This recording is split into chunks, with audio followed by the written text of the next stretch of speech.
In a sense, what we've seen over the last 2.5 years is like this forced laboratory, which has made all of us, irrespective of whether we plan to or not, jump into some form of digitization of education. It was a learning both ways. It was a learning for us because could we tailor or re-tailor our content, which was meant to be taught in the real world, to being taught in a virtual classroom? And the second is, given that the students are so digitally savvy, what could we take from them in order to make our classes easier? So quickly, what are the couple of things that you took from them? You mean apart from keeping my camera off when I'm in a classroom? Students that time in Jammu and Kashmir did not have internet. So we are talking about a large population of students who did not have access. If we are drawing from COVID, we know now it's very well documented that there has been tremendous learning loss around the world. I think the answer lies in a blended model, which most of the edtech players have already adopted, and definitely Byju's. We have something called Byju's Tuition Centers, which is one of our most successful products, which is where online education is supplemented by offline education. I mean, I think the same questions were asked when the television came about or the radio came about, right? And of course, the internet is a much larger spectrum of whatever when it comes down to the comparison. But I think it's a reality we must accept. And I think as an educator first and a technologist second, for me also, balance is everything. And I think ed-tech needs to be balanced in a way where the tech is only supplementing the ed part. But there is no substitute for face-to-face learning. There is no substitute for campus life. There is no substitute for meeting your friends in the playground during the lunch break. Those are the interactions that have been lost. And I don't think we can talk about digitization and what we've gained from it, but we have lost human interaction. My fear is that will that lead to job cuts? Because now you're going to be basically recording lectures and keeping them. You don't need them. So the teacher is not going to be required any longer. It's like AI replacing copy editors. Also the role of big media, and big media is in this sector would be Byju's. I mean, we know the control of big media and the monopoly that big media does over.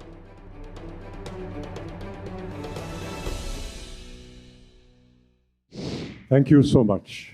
And thank you, panelists, for being here.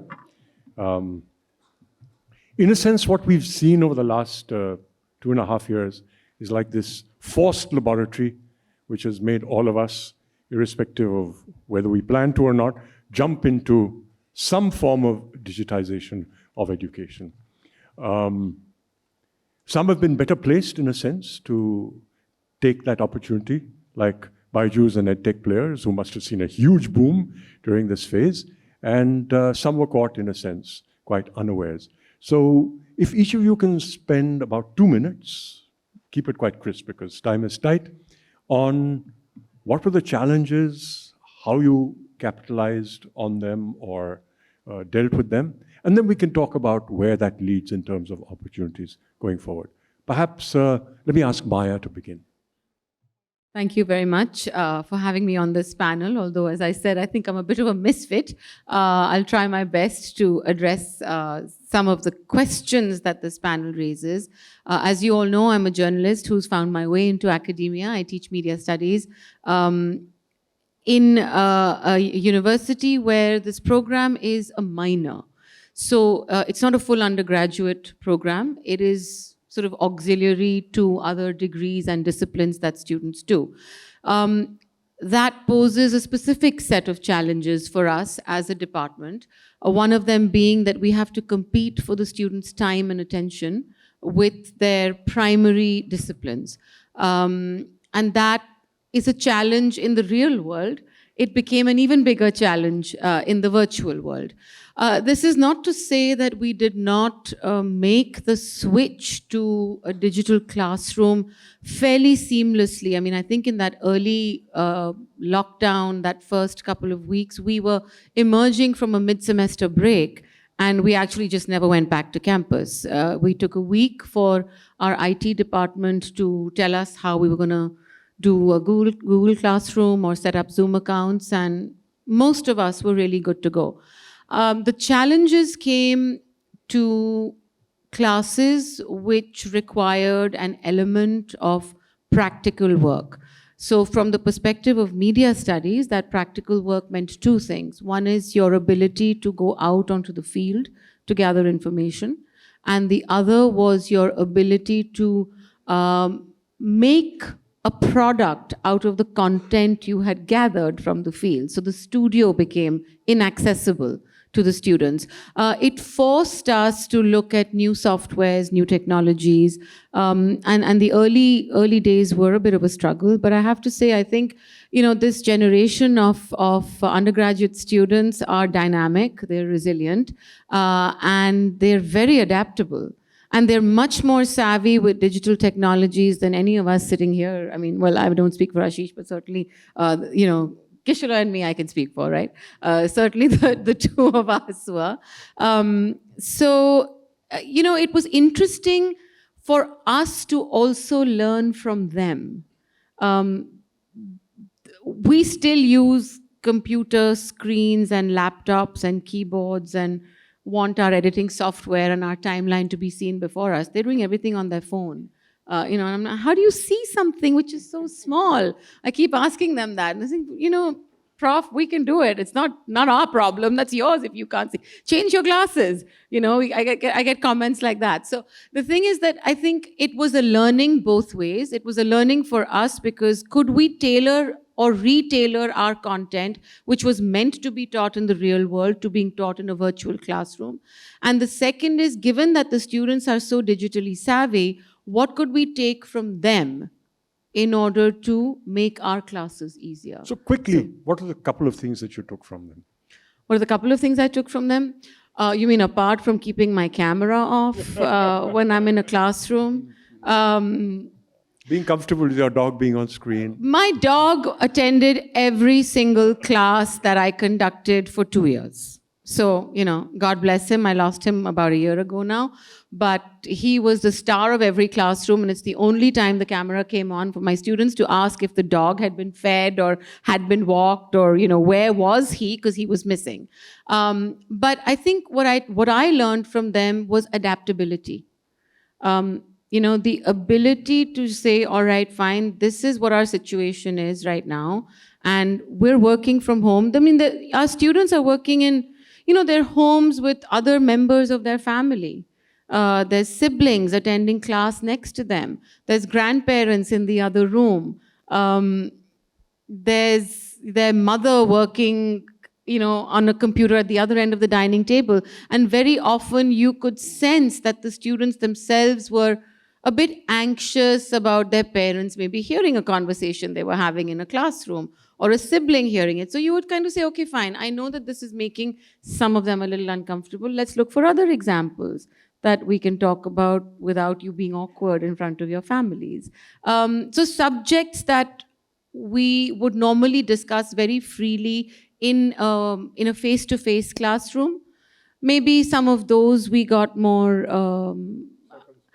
I don't want to use the word circumspect because that has a negative connotation. I don't think there's anything negative about it. I think we became more sensitive to each other's circumstances. So that's a takeaway, So you said you adapted quite fast. This may have had to do with the fact that your classes were relatively small, it being an elective. Kishalay, was your experience the same? You had larger classes, and how were you able to adapt taking this technology out to large numbers? Thanks, Mohit. No, the experience is more or less the same. We are universities on two sides of the road, privileged universities. So my experience doesn't really reflect what was the experience of the rest of the universities and educational institutions in the country. I remember we had to move hardware when all the interstate borders were sealed. We managed to move hardware. There were IT engineers, which are always very few in every institution. We had like 4 or 5 people who were working overnight, moving in all kinds of wiring, etc., in every faculty household. But every faculty wasn't staying on campus.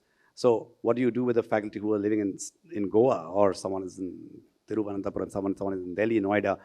But the bigger problem that we faced is that while we use the word seamlessly, we seamlessly moved on. It's fascinating of how there was an initial resistance that no, we can't do this Teams or whatever, Zoom. This is not we can't teach. Then everyone, within about a week's time, everyone was like a pro. They did, I mean, everyone had to do unmute several times, which we still, yeah, unmute and mute and unmute. All that happened, all that was fun. It, you know, it became, you know, memes all over the world and et cetera, et cetera. But I want to highlight what was happening to two categories of students. One, the students who could not access. You know, students who were like far away in Arunachal Pradesh. Students that time in Jammu and Kashmir did not have internet. So we are talking about a large population of students who did not have access. So this seamless thing really didn't work for them. Second is that the more privileged students, even in South Delhi, and they wouldn't switch on their video, and some of them, not switching on video had become, of course, a trend. But some of them who really wanted to later said that they couldn't because, you know, their parents believed that their three siblings, all three should be sharing the same room with the same Wi-Fi. They said that we are not going to switch on. So it's not like every single student were having a, you know, study room to themselves. However, you know, well off they were. So, you know, that digitization, that experience, or if we are drawing from COVID, we know now it's very well documented that there has been tremendous learning loss around the world. In middle income countries, from 53%, it's gone up to 70% of closure of schools. So that many students have actually dropped out of education. Earlier, we would talk about schools not having toilets for girls, and that's why girls after class 6 would drop out of schools in India. Now we are going to not talk about toilets, but we're actually going to talk about not having access to handheld sets or any kind of, or the wave, the frequency, and they're going to drop out of education because of that. So I don't know how we are going to, so for her, for Maya and for me, our universities are going to be, are not going to be say facing that problem, but the rest of the world and rest of India will, many parts of India will. Can I just make one quick addition to what Kishalay was saying on this issue of learning loss? I mean, and this is not from the perspective that he was talking about in terms of access. I think because of the nature of the times that we were going through, the pandemic, the kind of impact, you know, people were falling sick in our students' homes, in the faculty homes. We were dealing with Delta. We were suddenly dealing with, and you know, a situation, force majeure, that we didn't really understand. And the learning loss has also happened because there has been either a self-imposed pressure or an institutionalized kind of top-down pressure for the need for leniency.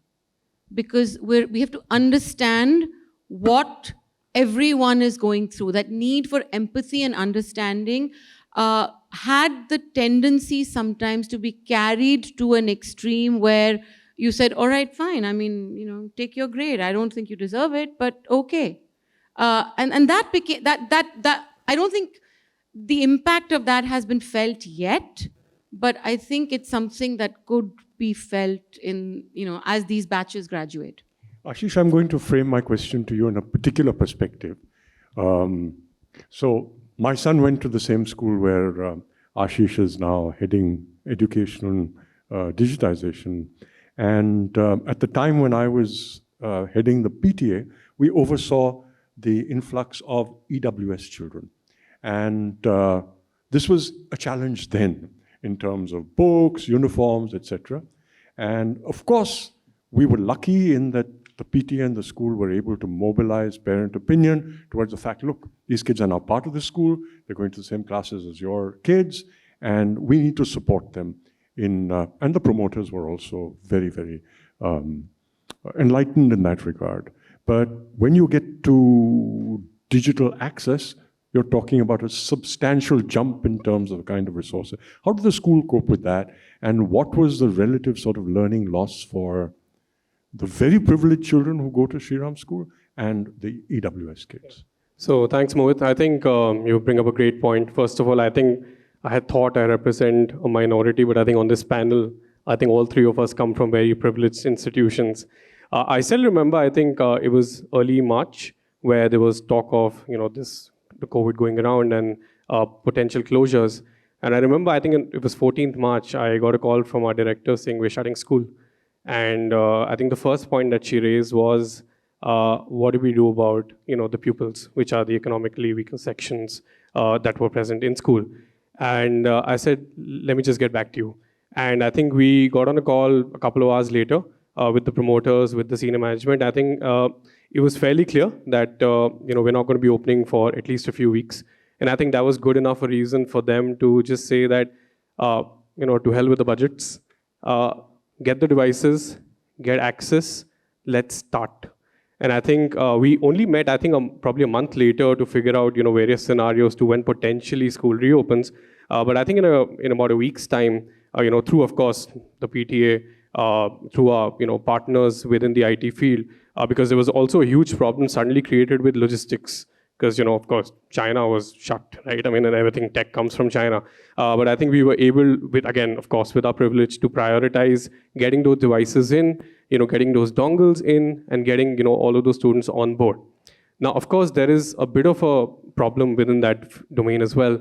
One of them was that we gave them the devices, but there was no guaranteed situation where, number one, they would still get internet access, because we're not talking about a wired connection, you're talking about wireless. And unfortunately, the way business works, if you're in an area which is economically weaker, you don't make those kind of investments in infra as you would in posher areas. So there was still a bit of that problem that we tried to then sort of work with two dongles. And of course, I think the point that somebody made here regarding there was a bit of a problem with disparities. So we went to, so at Shriram, we were fairly clear on keeping cameras on for different reasons.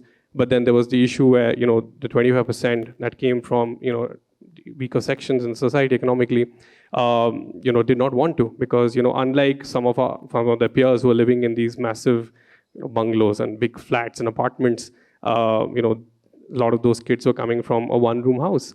So I think that was a bit of a challenge as well. But I think we were able to, at least from an infrastructural perspective, able to provide them with the resources. However, I do also know that once people were allowed to travel, a lot of those people did make, sort of took the trains back to their villages, where they were originally from, and left Delhi. Now, when that happened, there proved to be challenges of electricity and connections again. So there was obviously a learning loss. Even, of course, for the privileged ones as well, but more so for, those who had limited access. But I think we were able to manage the big problem because, again, of the infra, of the devices and of the dongles. I think just because of the fact that, we come from a certain background where the promoters are heavily invested in that ideology, even before the government mandated it. So I think we were lucky on that front. So, Paroma, coming to you, in a sense, you're at the other extreme. Because whereas this was a challenge for conventional brick and mortar schools, this was a great opportunity for Byju's, which is predominantly a digital challenge. So can you just trace the trajectory of what happened as the reality of the pandemic hit, and then what happened when it began to recede? Sure. Opportunity, because proliferation of devices and penetration of internet. So it has been a step change.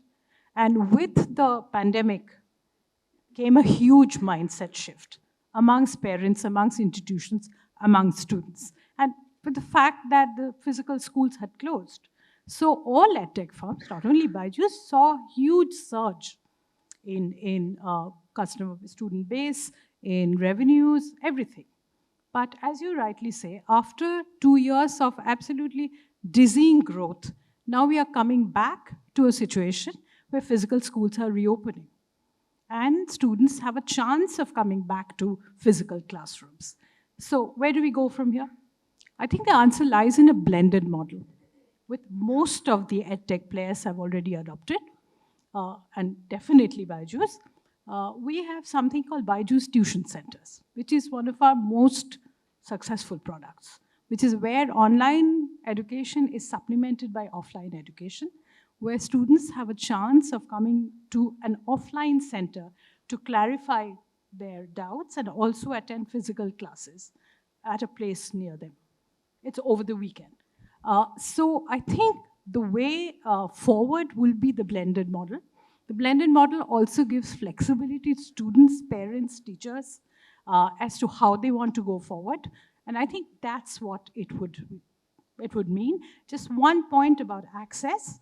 We really think that that's a very, very important component of education, serving the underserved. And this is not a plug for Byju's. All edtech companies have an education for all component. Byju's touches about 5 million children who actually get it for free. Wow, wonderful. Yeah, but others also do. What I'm trying to say is that every major player has a component like that. And that's what it is required, because education is a fundamental right, right? Right. So I want to pursue what you said on 2 tracks. So the first track first, which is that I was just sharing with Aashish, that my son one day told me when he was in school, he said, "Pa, I'm really frustrated sometimes in class." I said, "Why?" He said, "Because I'm going to this physics class and I want to pay attention, and I think we have a good teacher, but none of my classmates are paying attention because they know they're going to go to tuition in the evening."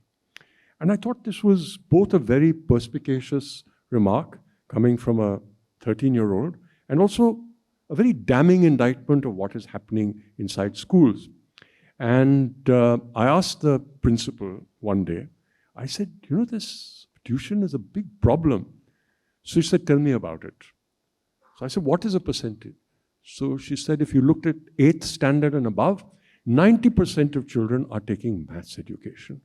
To me, this seemed like such a waste of time and energy, both monetary as well as in terms of the child's attention. So Aashish, I think you're the best person to address some of those concerns of a parent. So, I mean, of course, you've been a parent at the school, so you're aware. I think what we've done to try and address it is that, I mean, so, with respect to digitizing education, we got a bit of a head start. And I think we've tried to approach the cutting out or trying to cut out the tuition or after school class situation by trying to give access to more content, whether it's created within the system or curated from outside by our own teachers. So what we've been trying to do since 2015, late 2014, is that we've sort of set up a resource, model within the school, which is available to students, after school, in which, their own teachers are creating content. Because at the end of the day, I think what we as a school believe in is that, we try and give the best possible teaching resources to our teachers, and we try and get the best teachers available to us, and therefore the need for tuition should be limited. However, there is a bit of a catch there, is that unfortunately, as liberal or as forward-thinking any school might be in India, the eventual deliverables for any teacher or any school, whether it's within the national board system or within the international system, you need to get a certain grade or a certain score to move on to your next step, which is probably university. Now, until that situation changes, I think the tuition model will continue to thrive. I mean, as I was telling you, in Delhi NCR, there are, these demigods, which are these big tuition teachers who are, the flashy guys who are changing cars every 6 months. LinkedIn is full of them all over. And I think they'll continue to thrive because there is a bit of a, there's a bit of an agenda, there's a bit of a persona that they come with, where if you're not sending your kid to them, and they have a 2-year waiting period when it comes to enrolling kids, your kid's not going to do well. And I think just to make sure... You're not doing your best by your children. And I think because of the fact that a lot of, schools like ours, come with a demographic where they have access to financial resources, I think it's just one of those things where, just as a safe bet, people do enroll into those systems. And the same goes, I think, across the board. Career counselors, for example, again, we've got guys based out of outside the city who are huge counselors, despite all schools having very good career counseling cells available. But, just to make sure that you don't leave that one tiny bit of a gap, these things thrive. And I think they will continue to do so until the deliverables change or the expectations from the next step, whether it's university, college, jobs, or whatever in the future, change. So I want to ask a question of all of you here on this panel, which is that it seems to me that digitizing education throws up 2 kinds of opportunities, theoretically. One is that you can bring new technologies to bear and move away from what has been the model even before the first educational technology was invented, which is writing. So lecturing, 90% of education is lecturing, and that existed even before the written word or the printed word. So perhaps you can begin by answering this, Paroma. What have been your experience as an EdTech educator in terms of innovating in terms of what you deliver and the pedagogy? I would rather answer this from the point of view of somebody who teaches. I also teach a couple of courses in Shivnada University, where pretty much like what Maya and Kishalay had said, the attention is a challenge with even MBA students or executive MBA students, because you are competing with so many things, families, careers, etc., etc. So I always thought that the way to connect over a small digital square is where most of the times videos are not on. Is to tell stories, basically. I mean, when I was designing the course along with the dean, and so we really focused on making the courses as experiential and as anecdotal as possible. Maya? Yeah, I mean, storytelling is a great tool, of course. I think the fact is, reading today in any case is visual. The graphic novel, the Netflix miniseries, the adaptation of literature into a movie. I think this generation, the use of a keyboard instead of a pen. I want you to do a test of penmanship in this room right now. Don't look at me.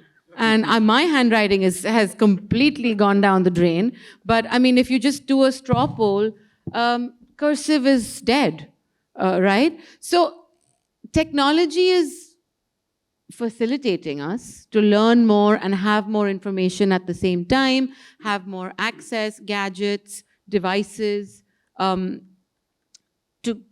keep many things open in our minds at the same time.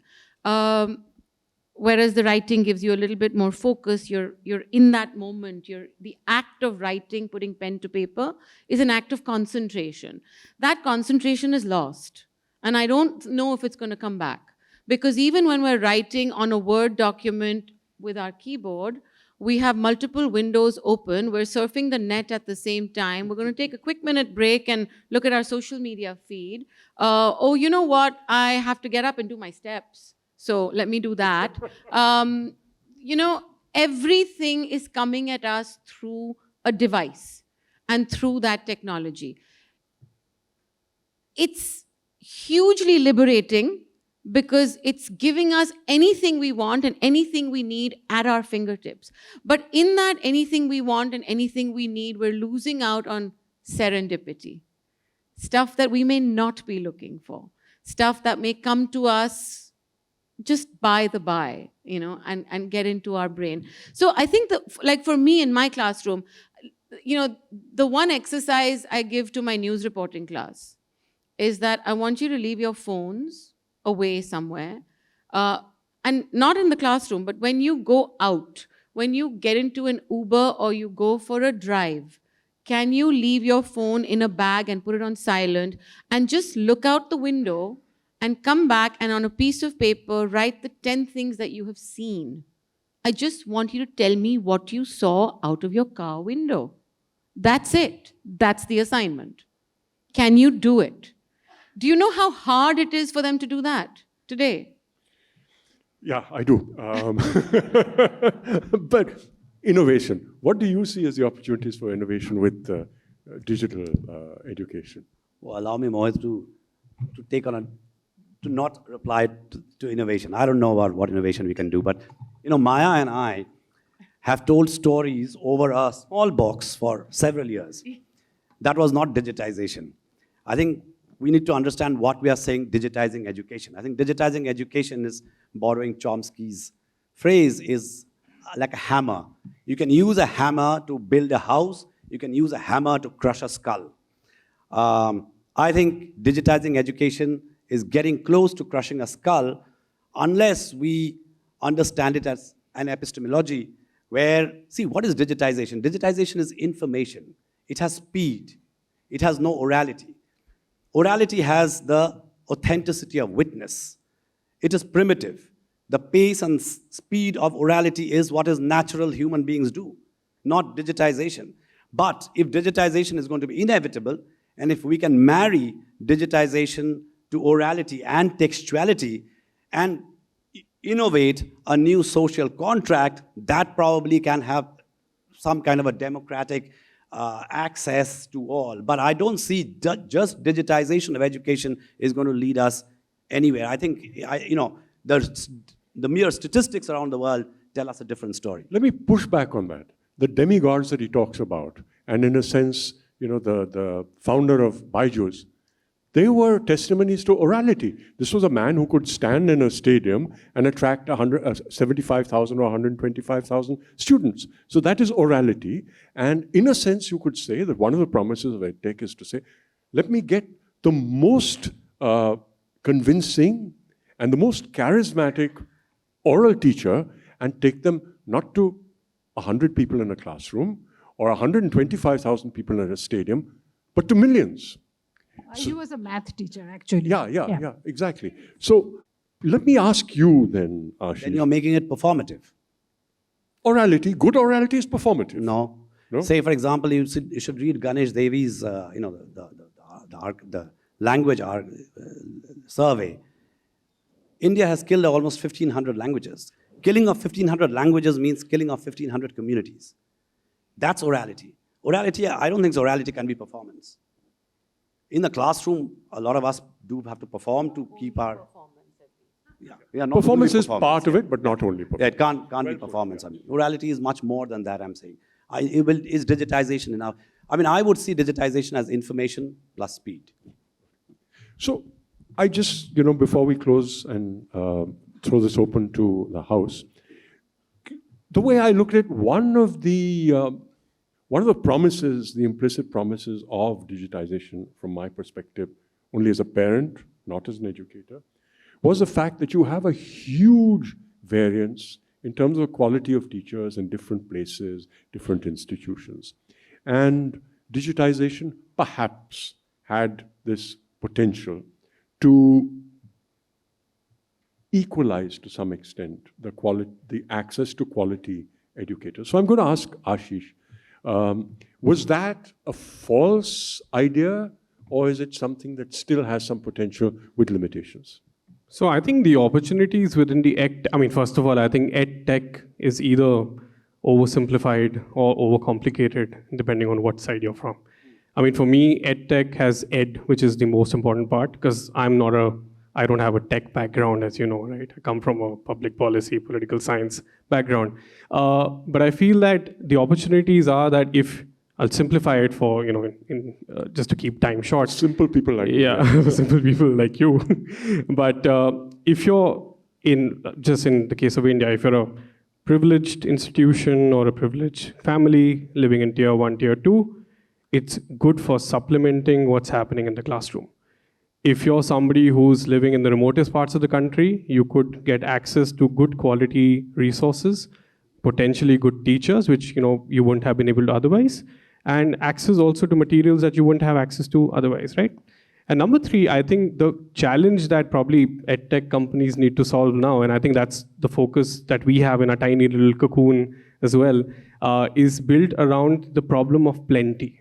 And I think with the sheer amount of content, I think as Maya said, that students, or I think all of us consume on a day-to-day basis today, is that presents an opportunity for companies or maybe institutions themselves to sort of narrow down and get some of the best content out there or best resources out there and present it to students in a way that they don't necessarily need to then go out of that system as a starting point. Because currently the problem that we face is that Google, for all its fantastic thing out there, throws up 2 million resources for every search that you do, and that results in a problem of information that's not fact-checked, information that may be obsolete, information that may be completely incorrect, and with the algorithms running left, right, and center, it may be just suited to who you are, in terms of the persona, in terms of the tech persona. So I feel that the opportunities are there. The promise of digitizing, I think, unfortunately or fortunately, the way forward from what it looks like, is digital, one way or the other. So I think fighting it is not the way. So I think institutions or systems or governments or states as a whole, I think need to just sort of plan a roadmap ahead and have a plan for. Because I think the more you resist it, the later you are to the party, and then that's where issues come about, and then you're too late to solve them.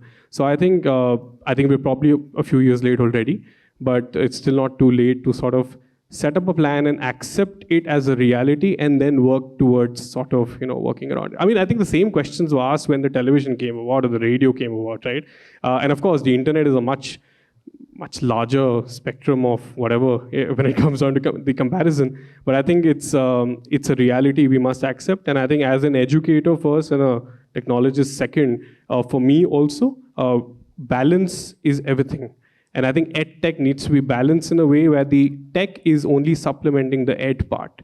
And the tech should not be the obsession. I think the obsession has to be making sure that the tech adds value to learning, which currently it may or may not. I can see you want to say something. Just many thoughts actually that came into my head. But yes, I agree. Aashish summed it up well at the end. I don't think digitization can substitute face-to-face interaction. And I'll tell you this. The batch of 2023 and even the batch of 2022 that graduated spent 2 to 2.5 years of their college life on a Zoom screen. There's nothing in the world that can make up those 2 years of college and university. The same thing for younger students in school. So it's great to say that they have access to this technology, they have access to the fact that they'll be able to get their lessons. But I can tell you there are students all over the world, not just in India, not just from weaker sections. My own niece and nephew who were in New York City, they were handed out assignments over their app. Their schools have apps, so over their school app, and there was no supervision. Or there was cursory supervision because everybody was adapting to a difficult circumstance and a different circumstance. But there is no substitute for face-to-face learning. There is no substitute for campus life. There is no substitute for meeting your friends in the playground during the lunch break. Those are the interactions that have been lost. And I don't think we can talk about digitization and what we've gained from it, but we have lost human interaction. And I think that is the impact we're going to feel it. It's not immediate because we're reveling in the fact that we managed to seamlessly move. So we're looking at the opportunities and what we've gained. I think there will come a time for a little bit of a reality check. Just one small point to add on to Maya's point. I think she's bang on when it comes. So education isn't about lessons. I mean, that's a small part of it. And I think, as you rightly said, one challenge that I think everybody faces, especially with the younger ones, is that it's not about delivering that lesson in the class. You can do that online, you can do it offline. It's all about, social skills, motor skills, just the ability to talk to each other, ability to eat with each other. I think all of those experiences, maybe Meta wants to do it in the virtual world, but I don't think you can ever replace that. And I think that learning that's been lost for those 2.5 years for students, whether it's in grade 1 or maybe, at the undergrad level, I don't think that's ever going to come back. So I completely agree that, tech is a tool, is an enabler in a certain way, but it doesn't necessarily replace the experiences that you have in, the real life. Well, after having completely demolished technology or digitizing education, I'm saying it's also inevitable. Yeah, so that's why I'm saying a new social contract is important. What we did, the good things that came out of it was, apart from this, I see some of my students out here, I don't know, they probably be able to corroborate better whether they learned anything or not, but is that we could strike collaborations. We had something, I had global classrooms with universities in Australia, which was not possible otherwise. That became accessible for students. So students were doing semester exchanges, which were digitized semester exchanges, otherwise would have been very expensive for them to go there and do it. Universities were signing collaborations. We went and signed something like about 150 collaborations across the world during the COVID, and we're signing more and more. Even so those kind of things happened. We have hybrid, blended online courses with Coursera, Upgrad, those kind of things. And so there are teachers who are doing that that's now their full-time profession. My fear is that will that lead to job cuts? Because now you're going to be basically recording lectures and keeping them. You don't need that. So the teacher is not going to be required any longer. It's like AI replacing copy editors. Also the role of big media, and big media is in this sector would be Byju's. I mean, we know the control of big media and the monopoly that big media does over products. Which is why, as a sensitive communications professional, Paroma already has the mic in her hand and is going to say something. First of all, I'm completely with Aashish in this. Ed is important, tech is not. Tech is important to the extent that it's an enabler. It's a tool or a platform. You have to harness it. Nobody even once in right mind will think that technology can replace education. It can't. It can supplement or complement. The core skill is that of how you deliver, how you interact, how you blend going forward. Technology has also enabled democratization. Like we said, remotest part of any country, underserved communities, that is no small feat. So one but there's also a digital exclusion for those who can't afford. So and because I think big media is also sometimes backed by big money, we can make that exclusion at least diminish to the extent possible. But finally, it all comes down to what your intent is, how you deliver, how you blend, how you go forward. You can't wish technology away. Sure. That is what is going to happen. But Paroma, even if one student is excluded in the class of 40, it is true. That's exclusion. It's absolutely true. And the last mile connectivity in our country is deplorable. I can throw a lot of data, but this is not the time and place for it. What I'm saying is that it's a continuous movement. It's just not going to stop and start or stop. It's like that. And finally, it really comes down to how you do it. I mean, if I can plug this, I called Shantanu Moitro, who's a Bollywood music director and a very good friend of mine, to talk about storytelling in my MBA class. That class got extended for 2.5 hours. Every window was on. He talked about his journey, his trek down the Ganges, and how to tell stories. Nobody can substitute that, but without technology, that wouldn't have been delivered. I rest my case. Great. Questions, please. Okay, first of all, only because I can see him, and then the young man behind you, and then this young man. It was a very nice and enlightening talk, sir. I like the fact how it evolved over a bit. Initially, I was like, you people are supporting online education. Then I saw critiquing a reflection on online education. Then online education cannot be a substitute to what classroom.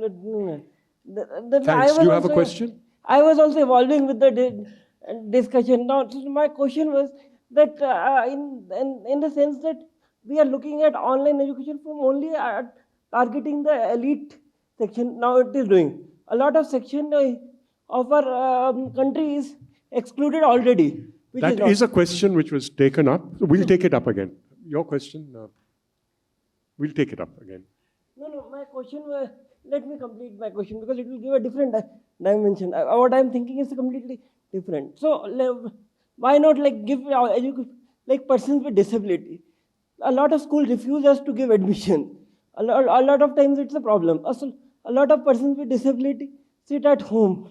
So why cannot schools now run online education as also a model for reaching the low sections who are already excluded, who are working at homes, who have to do other kinds of work as a substitute to them to reach out to a broader section.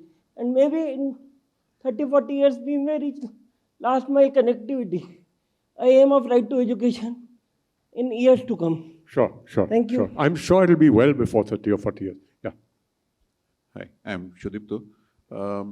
Question to all the panelists. In your experience during the digitization or ed tech,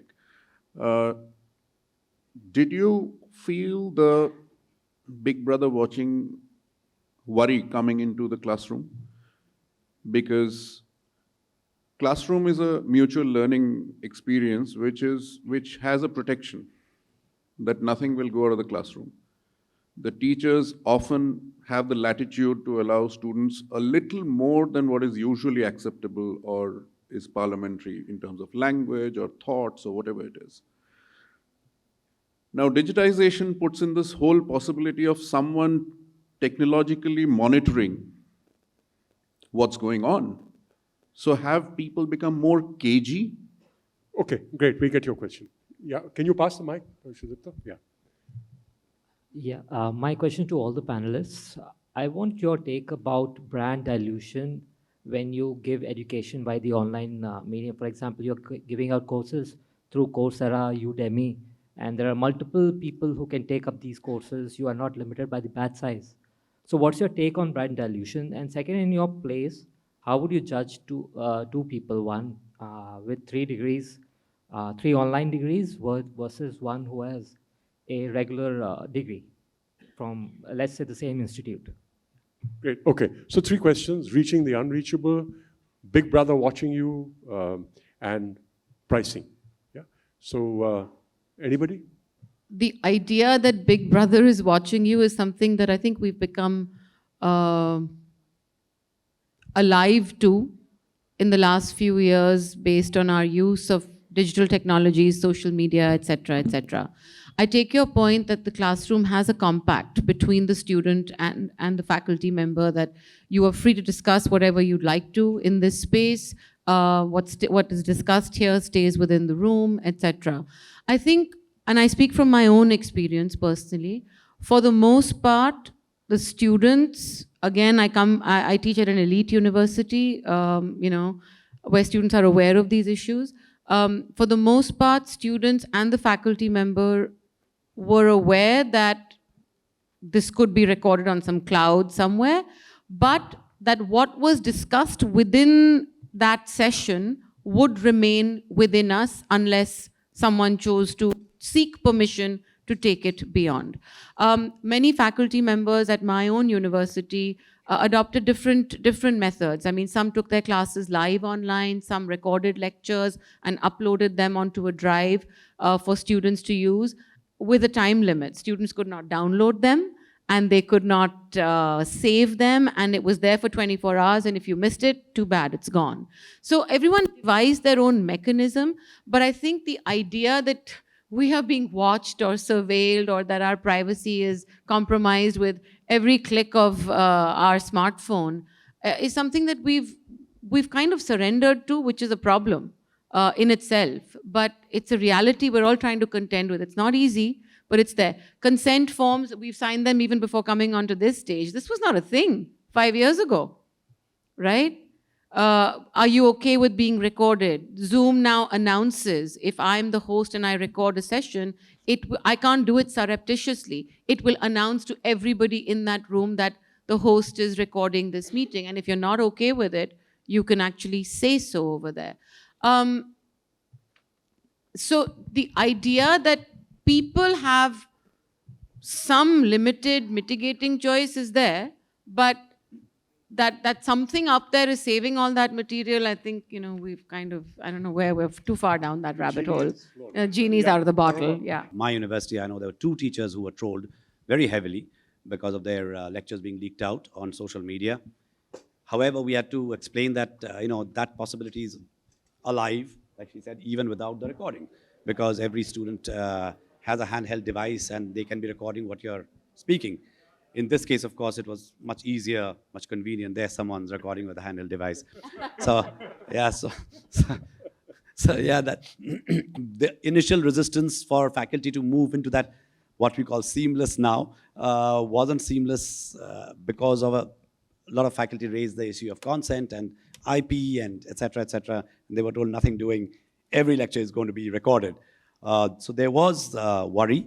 And I think whether it has impacted or not, I think there's been an unconscious way of, unconscious impact in the way we speak. We use euphemisms. We don't take names of people. that we think may land the institution into trouble. Something to say on access? So, first of all, CPS, JNU, same place. I think so for example, for our institution, we are exploring that possibility. First, I mean, of course, again, being an elite institution in a tier 1 city, we are, of course, we do have access physically, for people who need it. But I think we are exploring the idea, and I think I'll answer also the third gentleman's question there regarding the whole idea of diluting brand. So I think I'll answer it together. So we are looking at an option, maybe not in the near future, but maybe 5 years down the line, where some of our teachers could potentially look at doing courses, or could be looking at doing live classes, which are sent out to people who may enroll for that. In terms of brand dilution, I think it's fairly simple. There's 2 ways of looking at it. Now, there's obviously the perspective of the brand in terms of giving people access to the content.